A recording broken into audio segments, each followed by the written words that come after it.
नमस्कार, मैं हूं प्रमोद शर्मा और आप देख रहे हैं जी मध्य प्रदेश छत्तीसगढ़। आज का दिन रविवार का है, यानी मध्य प्रदेश के लिए आज सस्पेंस वाला संडे रहने वाला है। सीएम फेस को लेकर जो सस्पेंस है वो अभी भी बरकरार है। पिछले 20 सालों के इतिहास में यदि हम देखें तो इलेक्शन यानी नतीजों के लगभग 8 दिन का अंतर हो जाएगा कि मध्य प्रदेश में सीएम का चेहरा चिन्हित नहीं कर पाई है कोई भी जो जीतने वाली पार्टी है।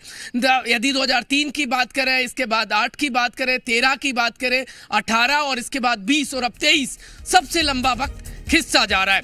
मध्य प्रदेश की कुर्सी पर यानी मुख्यमंत्री की कुर्सी पर कौन काबिज होगा, सस्पेंस अब तक बरकरार है। बहुत सारे नाम चल रहे हैं, मुख्यमंत्री शिवराज सिंह चौहान, प्रहलाद पटेल, नरेंद्र सिंह तोमर, ज्योतिरादित्य सिंधिया, कैलाश विजयवर्गीय। कुल मिलाकर एमपी का किंग कौन होगा अब तक साफ नहीं हो पाया है।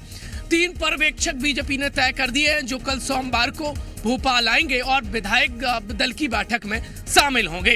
पर्यवेक्षक विधायकों से वन टू वन भी बातचीत कर सकते हैं और उसके बाद विधायकों का जो मत होगा, जो राय होगी, वो दिल्ली लेकर जाएंगे और उसके बाद साफ होगा कि मध्य प्रदेश का अगला मुख्यमंत्री कौन होगा। कुल मिलाकर 8 दिन हो जाएंगे, यानी 3 दिसंबर को नतीजे आए थे और बैठक होनी है कल। 8 दिन में बीजेपी तय कर पाएगी कि मुख्यमंत्री मध्य प्रदेश का अगला कौन होगा।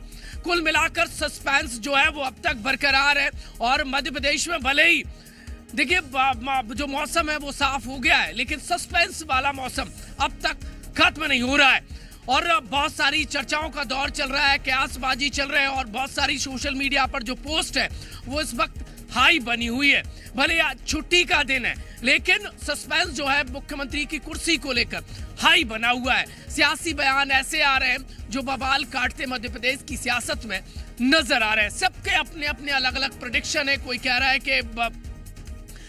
रहा है कि मध्य प्रदेश में जो बना हुआ है वो बरकरार रहेगा, कोई कह रहा है नया व्यक्ति आएगा। लेकिन कुल मिलाकर इन सब के बीच में, दिग्गजों के बयान के बीच में मैं बातचीत करूंगा मेरे सहयोगी आकाश से। आकाश, आज रविवार है, छुट्टी का दिन है, सस्पेंस वाला संडे बना हुआ है, क्या देख रहे हैं? कल विधायक दल की बीजेपी की बैठक है, कल पर्यवेक्षक मध्य प्रदेश आएंगे, बैठक में शामिल होंगे। 20 साल के इतिहास में पहली बार ऐसा हो रहा है कि बीजेपी को मुख्यमंत्री चुनने के लिए 8 दिन लगेंगे। इतना वक्त क्यों लग रहा है? क्योंकि 2013 और 18 में बीजेपी सीएम चेहरे के साथ मध्य प्रदेश में चुनाव लड़ी थी। इस बार भारतीय जनता पार्टी पूरे चुनाव तक सामूहिक नेतृत्व की बात करती रही। प्रधानमंत्री नरेंद्र मोदी के चेहरे पर चुनाव हुआ, मोदी की लहर मध्य प्रदेश में देखने को मिली, इसलिए अब चेहरे के चयन में भी वक्त लग रहा है। हालांकि कल शाम तक संभवतः स्पष्ट हो जाना चाहिए कि भारतीय जनता पार्टी किसे मुख्यमंत्री बनाती है, क्योंकि आज जो 3 पर्यवेक्षक हैं उनके मध्य प्रदेश आने की संभावना है। ये पर्यवेक्षक विधायकों से वन टू वन चर्चा करेंगे, उनके साथ रायशुमारी करेंगे। इसके बाद विधायक दल की बैठक में यह तय किया जाएगा कि विधायक दल का नेता यानी कि मध्य प्रदेश का मुख्यमंत्री कौन होगा। क्योंकि जिस तरीके से बीजेपी प्रचंड बहुमत के साथ मध्य प्रदेश में सरकार बनाती है, इसके बावजूद अब तक सीएम का ऐलान ना हो पाना कई तरीके के सवालों को खड़ा करता है। इसके अलावा इशारे भी कर रहा है, क्योंकि पर्यवेक्षकों की सूची देखें तो उसमें ओबीसी मोर्चा के राष्ट्रीय अध्यक्ष भी हैं। इसके अलावा हरियाणा के मुख्यमंत्री मनोहर लाल खट्टर हैं और राष्ट्रीय सचिव आशा लाकड़ा हैं। तो ये तमाम जो पर्यवेक्षक हैं वो विधायकों के साथ समन्वय बनाने के अलावा जी आकाश, कुछ फैक्ट आपको बता देता हूं मैं।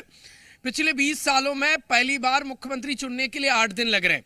अब देखिए, आपको आंकड़े बताता हूं। 2003 में 4 दिसंबर को नतीजे आए थे और विधायक दल की जो बैठक है वो 7 दिसंबर को हुई और बैठक 3 दिन बाद शपथ ग्रहण होता है 8 दिसंबर को। 2008 की तरफ आगे चलते हैं तो 8 दिसंबर को नतीजे आते हैं इलेक्शन के। विधायक दल की बैठक 10 दिसंबर को हुई और 2 दिन बाद शपथ ग्रहण यानी 12 दिसंबर को हो जाता है। 13 की तरफ आएंगे तो 8 दिसंबर को नतीजे आते हैं चुनावी। विधायक दल की बैठक 13 दिसंबर को, यानी देखिए 5 दिन लगे, और शपथ ग्रहण 14 को हो जाते हैं, 14 दिसंबर को। 2020 में आप देखेंगे तो कमलनाथ सरकार 20 मार्च को गिरती है, 23 मार्च को विधायक दल की बैठक होती है, नेता चुन लिया जाता है, और 3 दिन बाद ही यानी 23 मार्च को ही रात 9:30 बजे, मैं इसको कवर कर रहा था, शपथ ग्रहण समारोह हो जाता है। अब 23 में जो मुख्यमंत्री चुनने के लिए सस्पेंस है वो कितना लंबा जा रहा है वो देख लीजिए। 3 दिसंबर को नतीजे आते हैं, विधायक दल की बैठक देखिए आगामी 11 दिसंबर को तय की गई, अब तक हुई नहीं है, और यानी कल है 11 दिसंबर सोमवार, 8 दिन लग गए। 3 दिसंबर के नतीजे आए हुए और बैठक जो संभावित है उसके बीच का जो अंतराल है, जो समय है, वो 8 दिन हो गया। शपथ ग्रहण का तो अभी कुछ अता पता नहीं है। अब बीजेपी ने जो पर्यवेक्षक तय किए हैं वो ये है, हरियाणा के मुख्यमंत्री मनोहर लाल खट्टर और ओबीसी मोर्चा के राष्ट्रीय अध्यक्ष डॉक्टर के लक्ष्मण, और इसके अलावा बीजेपी की राष्ट्रीय सचिव आशा लाकड़ा, ये तीनों ही कल भोपाल में आएंगी और भोपाल में विधायकों से बातचीत करेंगी। ये बात सही है कि मध्य प्रदेश की मुख्यमंत्री की कुर्सी पर सीएम शिवराज सिंह चौहान लंबे समय से काबिज हैं, और इस बार देखिए जो सस्पेंस है चेहरे का वो इसलिए है क्योंकि मेरे सहयोगी आकाश भी कह रहे थे और ये सर्वविदित भी है कि इस बार बीजेपी सामूहिक नेतृत्व में मध्य प्रदेश में चुनाव लड़ी है, बाकी और राज्य में भी लड़ी हुई है, लेकिन यहां पर थोड़ा अलग है क्योंकि यहां पर जो सिटिंग सरकार थी वो बीजेपी की थी, और लंबे समय से जो एक्सपीरियंस होल्डर नेता हैं शिवराज सिंह चौहान, वो मुख्यमंत्री पद की कुर्सी पर काबिज थे, उनके चेहरे पर चुनाव नहीं लड़ा गया। इसकी क्या वजह हो सकती है वो मायने हमने कई बार निकाले हैं, चाहे 2018 इलेक्शन में करारी हार का हो या फिर जो भी वजह हो, सभी स्टेट पर सामूहिक पीएम मोदी के चेहरे पर चुनाव लड़ना हो। लेकिन कुल मिलाकर बात यह है कि एमपी के रण में इस बार दिग्गजों को उतारा गया, वो दिग्गज जो दिल्ली की राजनीति करते थे, वो दिग्गज जिनका दिल्ली में डेरा था, उनको मध्य प्रदेश वापस भेज दिया गया। लेकिन इन सब के बीच में गौर करने वाली बात यह है कि एक नेता मात्र ऐसा है जिनमें से देखिए जो इस वक्त सीएम की कुर्सी में सबसे आगे हैं, वो प्रहलाद पटेल में से एक नाम है सीएम शिवराज के बाद, क्योंकि वो पहली बार विधायक का चुनाव लड़े हैं। अब तक वो सिर्फ लोकसभा का चुनाव लड़े थे, पहली बार विधायक का चुनाव लड़े और जीते, और कर भोपाल में भी मौजूद थे, हम बातचीत कर रहे थे। प्रहलाद पटेल ने कहा कि जल्द ही ये जो असमंजस का दौर है वो खत्म हो जाएगा। कैलाश विजयवर्गीय पहले ही कह चुके हैं, जो 10 साल बाद मध्य प्रदेश की एक्टिव पॉलिटिक्स में आए हैं, और उन्होंने कहा कि रविवार यानी आज जो सस्पेंस वाला रविवार है, संडे है, इस दिन तक जो सस्पेंस वाले बादल हैं वो खत्म हो जाएंगे। मध्य प्रदेश में भले ही सर्दी के मौसम में जो बदरा छाए हुए थे वो साफ हो गए हैं, चटक धूप निकल आई है, लेकिन एमपी का जो सीएम वाला सूरज है वो कब निकलेगा, यानी उसके लिए कल का इंतजार करना होगा, सोमवार का, वर्किंग डे का।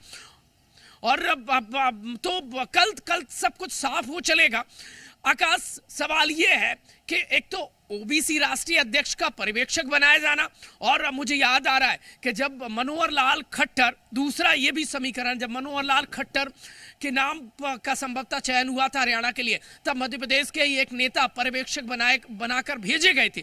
तो कुल मिलाकर हर दिन समीकरण बन रहे हैं, बिगड़ रहे हैं, कोई रेस में आ रहा है, कोई पिछड़ रहा है।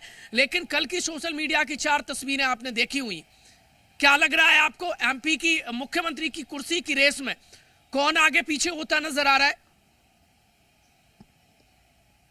देखिए, अगर मध्य प्रदेश के इतिहास को हम देखें तो ओबीसी चेहरों को सीएम के तौर पर तवज्जो मध्य प्रदेश में मिली है। उमा भारती से लेकर अब तक का कार्यकाल हम देखें तो लगातार ओबीसी मुख्यमंत्री मध्य प्रदेश की कुर्सी पर काबिज रहा है।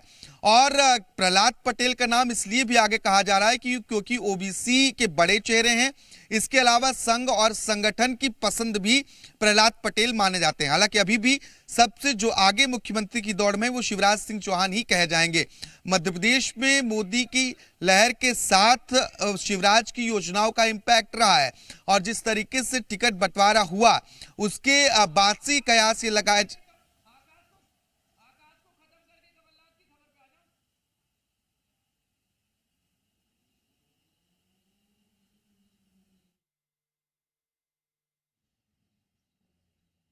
मेरे सहयोगी आकाश जानकारी दे रहे थे। अब आगे की तरफ बढ़ते हैं। कमलनाथ दिल्ली से वापस भोपाल आ गए। वो कांग्रेस पार्टी का दिल्ली में जो मंथन हुआ और दिग्गज नेताओं के साथ मल्लिकार्जुन खड़गे, राहुल गांधी ने जो रिपोर्ट ली है कि एमपी में कांग्रेस पार्टी क्यों हारी, क्योंकि वो राहुल गांधी जो मध्य प्रदेश में कांग्रेस पार्टी के तूफान आने की बात कह रहे थे, एमपी में उल्टा हो गया। कांग्रेस पार्टी को करारी शिकस्त झेलनी पड़ी। अब भोपाल में आज कमलनाथ संगठन के पदाधिकारियों से बातचीत करेंगे और आखिरकार कांग्रेस पार्टी में जो बत्तीबाज नेता हैं, जिस तरीके से मांग उठी है कि कांग्रेस पार्टी में अभी भी पार्टी का देखिए पट्टा पहनकर पार्टी विरोधी काम कर रहे हैं। जैसे ही पार्टी में को करारी शिकस्त विधानसभा चुनाव में मिली है तो हार पर हाहाकार एमपी में देखी जा रही है। भोपाल से लेकर दिल्ली तक कांग्रेस पार्टी में इंटरनल और एक्सटर्नल यानी अंदर और बाहर भूचाल आ गया है। पार्टी देखिए मंथन में जुट गई है। सबके मंथन के अलग अलग निष्कर्ष निकाले जा रहे हैं। कोई ईवीएम पर ठीकरा फोड़ रहा है, तो कोई कह रहा है ब्लैक मनी चली, तो कोई कह रहा है कि जो भीतर घाती हैं उन्होंने बवाल काट दिया और पार्टी हार गई। अब कमलनाथ दिल्ली में दिग्गज नेताओं से बातचीत करने के बाद भोपाल आएंगे और आज वो संगठन के पदाधिकारियों से बातचीत करेंगे। कल कांग्रेस पार्टी के प्रदेश महासचिव रवि सक्सेना ने भी कहा कि कांग्रेस पार्टी में अभी भी ऐसे बत्तीबाज नेता हैं जो पार्टी को डैमेज कर रहे हैं। अब उन्होंने डैमेज इस कदर किया कि पार्टी 2023 के इलेक्शन में करारी शिकस्त झेलनी पड़ी। अब कांग्रेस पार्टी में अंदर ही अंदर ये विरोध पनपने लगा है। एक तो बदलाव का, पीसीसी में बदलाव का, दूसरा जो भीतर घाती है उन पर कार्रवाई की मांग अब कमलनाथ से की जा रही है। अब कांग्रेस पार्टी करेगी भी तो करेगी क्या, जान लेता हूं मेरे सहयोगी आकाश से। आकाश, कांग्रेस पार्टी उस दौर से गुजर रही है, शायद कांग्रेस पार्टी और कमलनाथ तो दिग्गज नेताओं ने सोचा नहीं होगा। भारत जोड़ो यात्रा काम ना आई, राहुल गांधी जो दम भर रहे थे उसकी हवा निकल गई, कमलनाथ कमबैक ना कर पाए। अब मांग उठी है कि बत्तीबाजों पर कार्रवाई होना चाहिए। कमलनाथ आज संगठन के पदाधिकारियों से बातचीत करेंगे। क्या तैयारी लोकसभा की है? देखिए, निश्चित तौर पर लोकसभा की तो तैयारी है ही है। निश्चित तौर पर लोकसभा की तो तैयारी है ही है। इसके साथ ही इस चुनाव में इतनी करारी हार क्यों हुई, इस पर कांग्रेस पार्टी मंथन कर रही है। आपको याद हो तो बीते दिन भोपाल में एक समीक्षा बैठक की गई थी। उस समीक्षा बैठक में प्रदेश के 230 विधानसभा क्षेत्रों के प्रत्याशियों से कांग्रेस ने 2 तरह की रिपोर्ट मांगी है। एक तो चुनाव को लेकर वैज्ञानिक तौर पर विश्लेषणात्मक रिपोर्ट दें, इसके अलावा संगठन की रिपोर्ट। 2 अलग अलग रिपोर्ट पीसीसी चीफ कमलनाथ ने सभी प्रत्याशियों से मांगी और इस रिपोर्ट के आधार पर जो कार्रवाई की बात हो रही है वो हो सकती है, क्योंकि कई जगहों पर प्रत्याशी सवाल उठा रहे हैं कि भितरघात हुई है, कुछ लोगों ने जानबूझकर चुनाव हरवाने का काम किया, कई जगहों पर ईवीएम पर ठीकरा फोड़ा जा रहा है। कांग्रेस को उम्मीद नहीं थी कि इतनी कम सीटें मध्य प्रदेश में आएंगी। दरअसल मध्य प्रदेश की जनता की नब्ज टटोलने में कहीं ना कहीं कांग्रेस पार्टी चूक गई प्रमोद, और यही वजह है कि जो दावे थे वो सिर्फ दावे रह गए। कांग्रेस पार्टी एंटी इनकम्बेंसी मानकर चल रही थी, लेकिन राजनीतिक जानकार ये बताते हैं कि जो थोड़ी बहुत एंटी इनकम्बेंसी थी उसे बीजेपी ने मैनेज किया और अंत तक वो प्रो इनकम्बेंसी में बदल गई। लेकिन कांग्रेस पार्टी इस ओर कॉन्फिडेंस में रही कि मध्य प्रदेश में सरकार विरोधी लहर है, जिसका कांग्रेस को तेजी से बहुत ज्यादा फायदा मिलेगा। हालांकि जिस तरीके से कांग्रेस की सीटें मध्य प्रदेश में आई है, कांग्रेस 66 सीटों पर सिमटी है, उससे अंदाजा लगाया जा सकता है कि जितने पैंतरे थे। जी आकाश, पहले भी मंथन चला लेकिन कलह कारण बन जाती है, कांग्रेस पार्टी पर भारी पड़ जाती है। भोपाल से लेकर दिल्ली तक, दिल्ली से लेकर भोपाल तक मंथन चल रहा है। खैर, मंथन कितना मनोबल बढ़ा पाएगा कार्यकर्ताओं की आने वाला समय बताएगा, लेकिन कांग्रेस पार्टी वो ना कर पाई जो 18 में किया था और 2023 में मुंह की खानी पड़ी।